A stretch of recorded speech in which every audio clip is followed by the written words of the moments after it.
I am here with John Kunney, a freelance technical writer who's coming to us from a small town in Georgia in the United States. So, hi, John.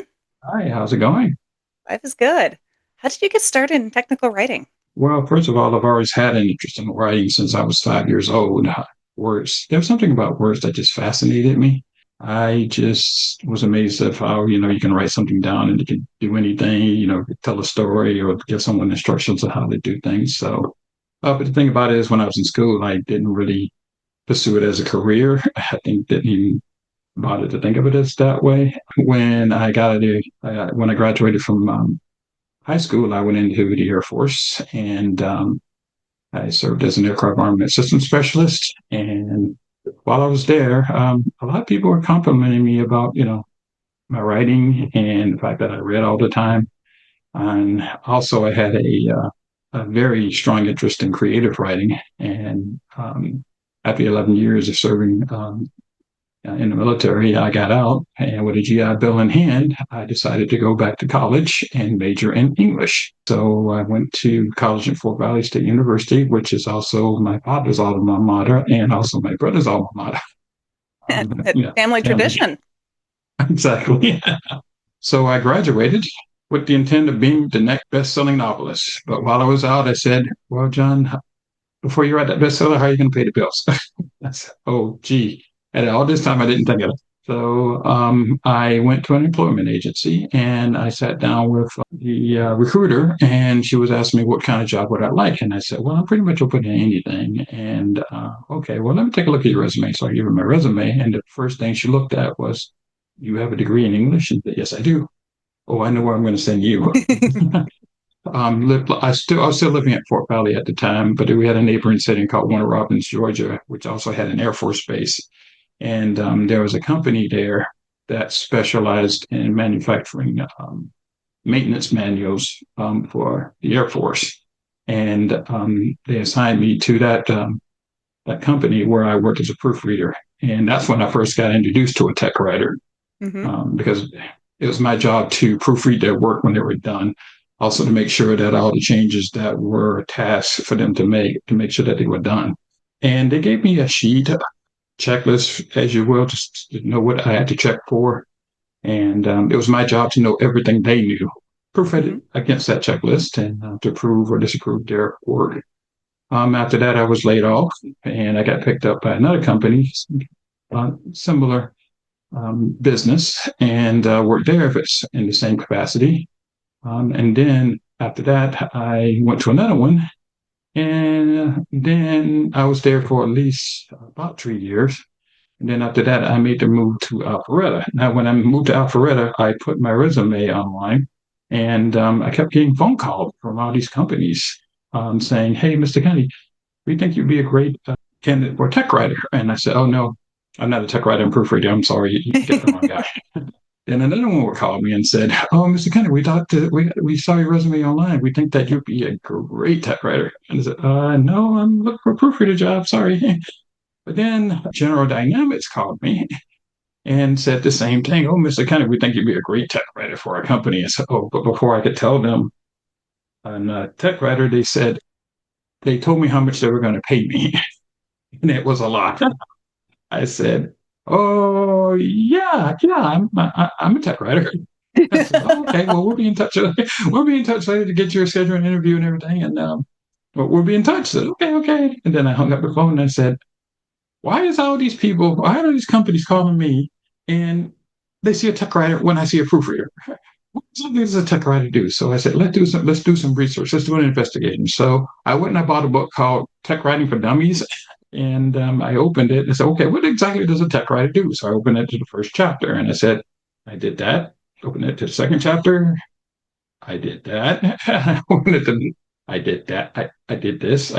All those chapters I did. Wait a minute. Wait a minute.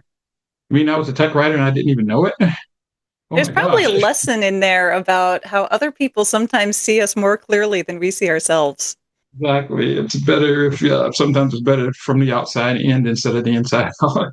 So I said, okay, then I went back on my resume and where I put down proofreader, I changed the title to technical writer and I reinserted it into job sites. And actually, the phone calls got even more freaky.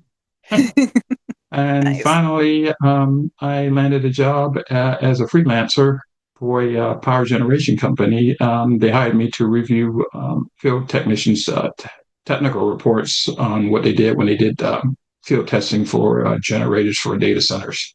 I worked there for about a year. And then after that, um, this was, by the way, it was 2008. Of course, we know what happened then. So I got laid off. And well, it didn't take much long for me to find another one because I was living in Alpharetta, but I said, and I wasn't having any luck finding a job. So I said, maybe I should relocate. So I looked into going to Florida and I applied for a job there for a defense contractor, and they called me immediately and said, oh, yeah, we think you'd be a great candidate. So I took the interview. They brought me on board and I started working for that defense contractor for naval applications. I worked there for a while, and then later I left there to go to another company. Actually, it was Northrop Grumman, and I worked there. We were creating documentation based on an S1000D format. It's an Hmm. international standards on how we should write technical manuals, especially for aircraft maintenance. I wanted to change venues, so I applied for a company in Savannah, Georgia, which was found out to be what was a manufacturer of private jets, Hmm. and they wanted me immediately. I mean, when they looked at my resume, I knew I had the job because the hiring manager, before he even started the Hmm. interview, said if it was up to me, I would hire you right now, John. But we had but we have to, of course, go through the process, and I got to go through, all these other loops, go turn to these other loops to get you. Oh, okay, that's fine. And it was definitely a contract role. Would you say you've mostly worked on hardware? Because you mentioned aviation and generators and aircraft parts. When I first started out, it was hardware. Uh-huh. Have you done There software was as well? extent. Yes, actually, I went from power generation to aerospace to naval applications. Somewhere around next to my mid career, I made a switch to IT, Hmm. and that's where I stayed. Hmm. I prefer doing freelance jobs because number one, it pays a lot better. Yeah, they can't let you go. But the thing about it is, I never had a problem finding work after they let me go. I mean, on average, they let me go, and I'd be out of work for 2 months, and I just take that as time off, and then find another gig and fulfill that task, and just wait for the next one. And I've been here ever since. So, anything else you like about freelancing and contracting? Well, like I said, I think the compensation is a lot better than full-time employment. I mean, however, you won't get as many benefits as you were if you were a full-time worker, but that was Hmm. okay with me. It's just a trade-off. Hmm. Another reason I like it is because I was exposed to various industries. I mean, one day I could be working aerospace, one day I could be working hardware, one day I could be working IT, working manufacturing. So it was always changing.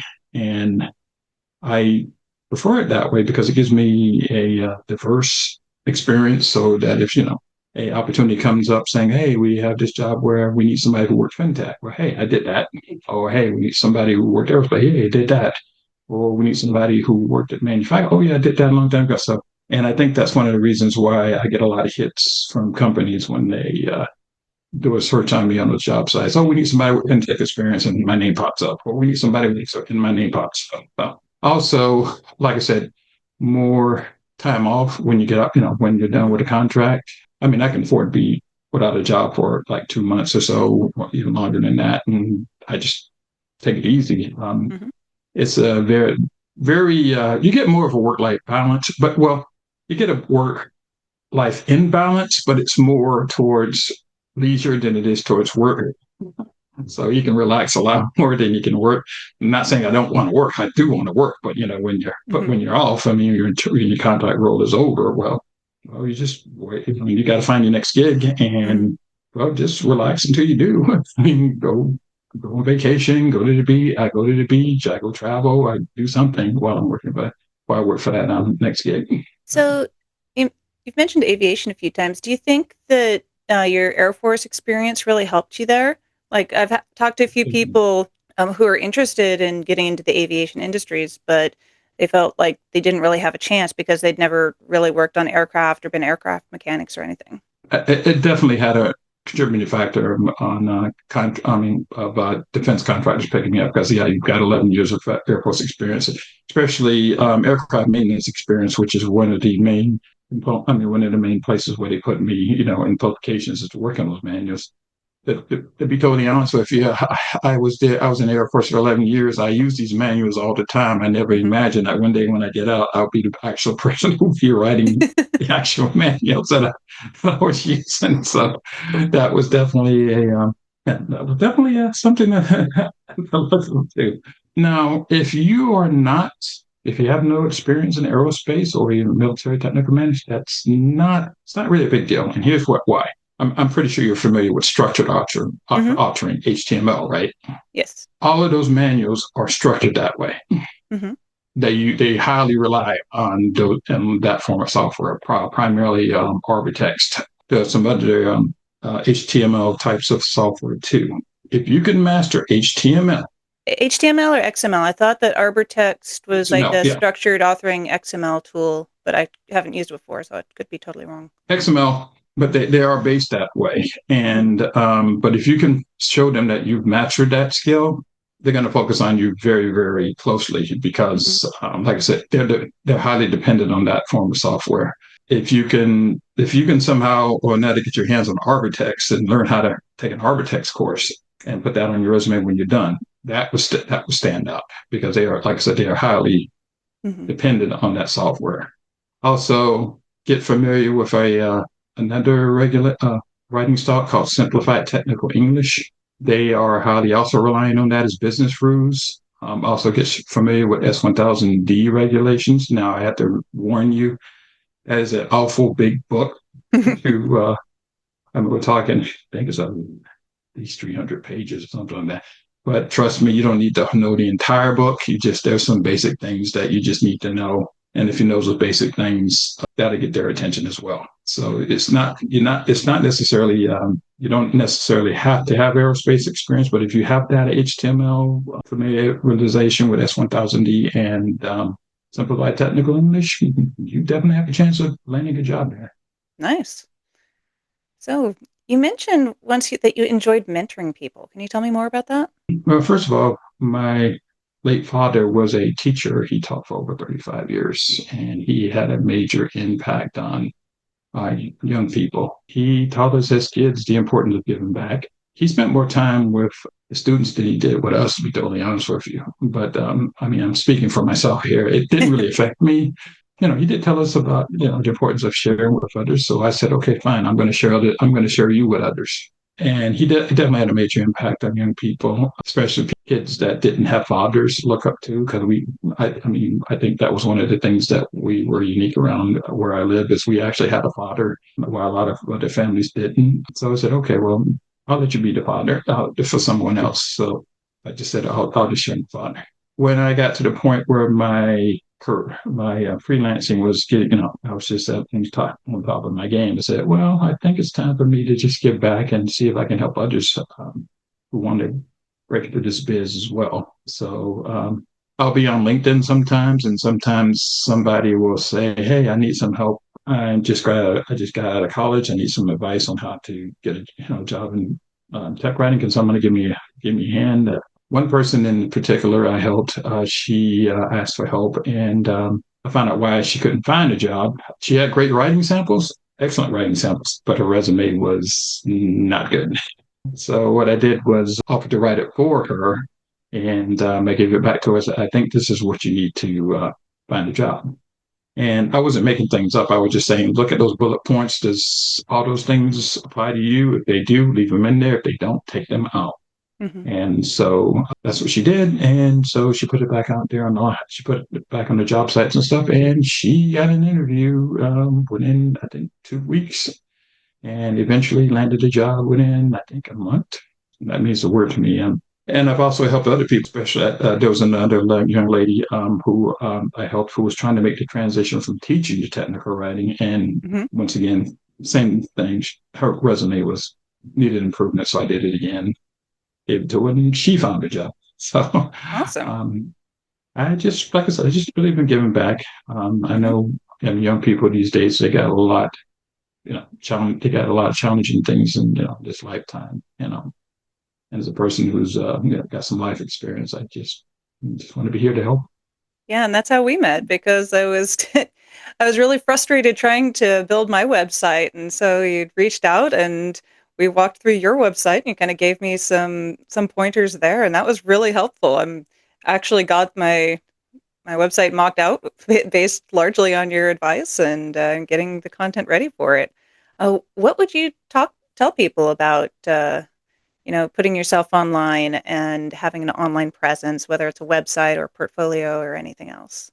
I think the most important thing to have is a resume. Now, keep in mind a well-written resume. Now, keep in mind, quite a few companies will want to see your writing samples, which is good. Okay, but keep in mind, your first writing sample is your resume.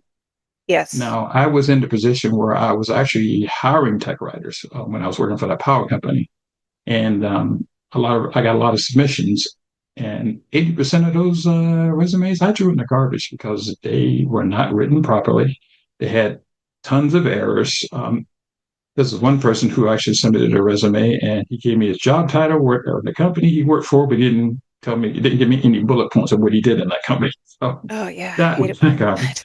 The only ones that stood out, there were only like five that stood out because they were all written properly. They told me the information that I was looking for, and so it went down to five candidates. There was just one in particular that stood out. Her name was Angela. I also noticed, she also listed in her resume that she was a writing tutor. So I said, oh, if you're teaching by someone how to write, then yeah, you've got a strong possibility of definitely working for me. So we went to these interviews, and she was one of them. And then later we gave a writing test, and she aced it. And Hmm. so we brought her on board. So I can't stress that enough. You've got to have a well written, no errors resume, but it's got to be precise. You got to tell the hiring manager precisely what you bring to the table. If you can do that, you will get his attention, but you've got to be precise. Okay. Hmm. That's why I think those other resumes worked for people that I work for, that I made for those other people who were looking for a job. They were precise resumes. They told him the manager exactly what it, and they called them. So that's one thing. Keep your resume. Once you get that precise resume, put it online. Indeed, Career Builder, Monster, any other sort of job sites you can. I know, I read on LinkedIn about how people are saying that I hear reviews about people say, well, putting your resume now is on job sites is not really productive. It's not, I can't speak for that person, but I can speak for me. It works just fine for me. Oh yeah. Um, I've actually had employers call me out of the blue and just say that they saw me. And I had to give you another story later about how I landed this fantastic job where I didn't apply for it. They, sh- and when I did get the job, they flew me to Hood River, Oregon, where they gave me a condo that they paid for. Well, They gave me a rental car. oh, I can't wait to hear this story. Damn. Okay. They gave me a rent a car. I did have to pay for that, but they reimbursed me when I had to turn it in. They said, when you turn it in, we'll reimburse you, but you can't keep the car more than 30 days. You have to keep switching out every 30 days. So, well, not a problem. Yeah, actually, it was the first place. My wife is foreign national. We got married at that same time, and this was her first time coming to America, and she stayed in that condo, and it felt like we were on a honeymoon. Actually, the view of the Oh. mountains were great. It was, the perks on that company. It was a contracting firm, but the perks of it was just mind blowing. And like I said, I didn't apply for this. They just saw me online. I just thought, hey, they've got perfect for it. Yes, so keep those resumes online. Also, like you just said about how I helped you with your portfolio, make sure you have a website that can show your work. And tell an employer about yourself, about your process, what when you do your tech writing, and of course the writing samples. I do think a portfolio is important, but sometimes it's a must-have, but sometimes it's a nice to have because I'll Hmm. be honest with you, I've been on a lot of interviews, and about 80% of those interviews, I always ask the hiring manager, did you look at my e-portfolio? And the answer was always no. Yeah, So, as a hiring manager, I mean, I've hired a lot of tech writers and interviewed over the years. I'd never asked for a portfolio. I've never really been asked for a portfolio, just writing samples. So I think a few good samples will get you a long way. But honestly, I've never hired someone because of the writing samples, because you don't know if you're seeing their work or their editor's work, you know? I have removed a lot of people from consideration because of bad writing samples, but never seen a writing sample that was like, oh, this is so beautiful. I must hire this person. It's just kind of like, do you have some skills? Or at least a good editor? Okay. Exactly. That's what I would hope when they look at my writing samples Hmm. is saying, oh yeah, he's very good at it. But I also believe that it could be also valuable too, because if those are true writing samples and if they really are not up to par for what you're looking for, it will tell you that Hmm. too. So you know, yeah, I think we need to pass on that person. What I actually find the most interesting about discussing writing samples with someone is hearing about their process and like how they created a particular writing sample. Uh, Definitely. I get those questions a lot in the interviews. To me, most of the hiring managers, at least the ones I dealt with, were more concerned about if you had experience, yeah. if you had a certain software skill, did you work with engineering teams, product Hmm. managers, that sort of thing. I mean, those were the main priorities. It wasn't really your writing sample. Yeah. But you know, like I said, it's an option there if they really want to know. But I've also actually got quite a few jobs because they went to my writing samples and said, "Oh yeah, you're definitely what we're looking for." Is that document you wrote Hmm. on infrastructure? Yeah, we definitely Nice. could use you. So, That's a so it good could work either point. way. Yeah, I mean, that's a really good point. If you have a really specific experience set like aviation or fintech, and you could show that you've worked on those documentation, that's probably a lot more valuable than just kind of generic software writing samples. Definitely. So you mentioned earlier that you were going to share a story about, I think it was how you landed that job. Story, story, story. I was well. Here's the thing: as a freelancer, my I engaged what I would call traveling technical writer. I would Hmm. get a contract, and then I would move to the location where the contract, where I'm going to fulfill the contract, and I would stay there 6 months from however long that the contract would last. And then when it was over, I would move back here. Now, when that time, now during that time, my parents are still alive, so I was basically using the house as my headquarters. Hmm. And well, while I'm here, of course, I help around the house, and I was outside more of my mom's lawn, and then I had my phone in it, and it started to vibrate. And I picked it up and said, hello. I said, hey, is this John Kunney? Yes. Hi, John. This is Mary. We found your resume online. We think you'd be a great candidate for a tech writing here. Oh, okay. And so I was thinking that maybe she was going to say something like, we're working in Alabama, we're working in Georgia, we're working in Florida, somewhere, because I live in Georgia and I was hoping I was going to be one of the surrounding states so I don't have to travel. But she said, no, the position was in Bingen, Washington. So I said, oh, you mean Washington State? I said, yes. And so I said, no, I'm sorry. I don't think I can take this one. That's an awful lot of relocating. I'm trying to get something that local. And they said, oh, but Mr. Kennedy, please hear me out. I said, oh, sure. And she said, we will pay for your relocation expenses to come here. I said, oh, you will? Yes. And what we're going to do is we are going to fly you out here and then we're going to give you a condo. Hmm. A condo? Yes, a condo. Okay. Do I have to pay for the condo? No, the company, it's under the company expense. We pay for the condo. Okay. Anything else? Oh, yes. And you will be given a rental car. Oh, okay. And but you will pay for that. However, you can only have it for 30 days. Then after 30 days, you turn the car in, you pay for it, then you fill out the paperwork and reimburse your expense. And then once you turn the car in, they're going to give you a new car because you can't hold the car in there. So I had a different car 3 Hmm. months. Oh, so I have a different car and I don't have to pay. I do have to pay for it, but I'm reimbursed for it. Yes. Okay. Anything else? And so, oh yes. And if you have to go home for any reason, we will fly you back home at our expense. Wow. Hey. What advice do you have for new or aspiring technical writers? Besides, Like I get a said, good resume and keep it online. have a good portfolio, writing samples, so they can see your work Hmm. and also get some information in that website about your process of how you write documentation. Also, but the best advice I can give: find a mentor Hmm. who's actually been, who's done it before. Because when I was starting out, I mean, I had to learn on my own how to be a tech writer. But if I would have, it would have been great if I would have had somebody who knew all the ins and outs, the industry.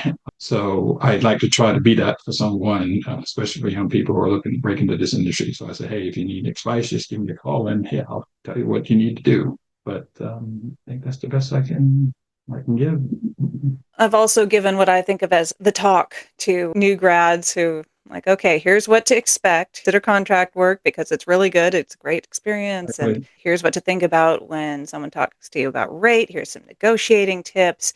Here's questions to ask about a new role, things that are important, and so forth. It's just kind of like, okay, here things that I wish I had known at the beginning of my career. Let's see if we can help you avoid some stumbling blocks there. Oh yeah, and I think another thing that I strive for every time I write at the speed of business. Just give the reader just enough information so they can accomplish that assigned task. Okay, don't don't, Hmm. don't go on and on and on and on and on. Just just Yeah. just the right amount of information so they can go to the next step and eventually accomplish what they're trying to accomplish. Also, be flexible. Be open to industries. I mean, just because you work in aerospace, that does not mean you can't work in IT. My latest job, I worked the entertainment industry, and I have never done that before, but Fun. they brought me on board, and it was complete success. I was there for a year and a half before my contract ended. So be open to various industries because if you can write in one industry, you can write in another. You may have to change the rules a little bit. You can still perform your services very well.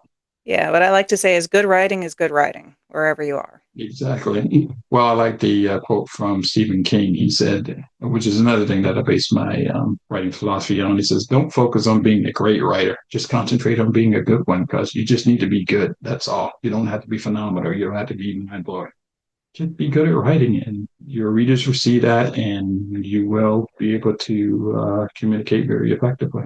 All right. Well, thank you so much, John. Thank you for asking me to come here to offer my wisdom.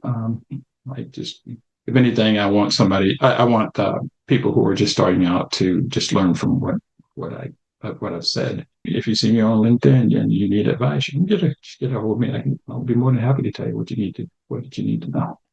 I'll be sure and put a link to your profile in the description of this video. Check it out. And if you want to have a lovely chat with John and benefit from his experience and his stories, then reach on out. And thank you for joining me, John. I had a really good time. All right, thank you. That's it for this edition of Technical Writing Uncensored. I hope you enjoyed listening to me and John Kunney have a chat about aviation, IT, resumes, websites, and everything in between. Have a good one.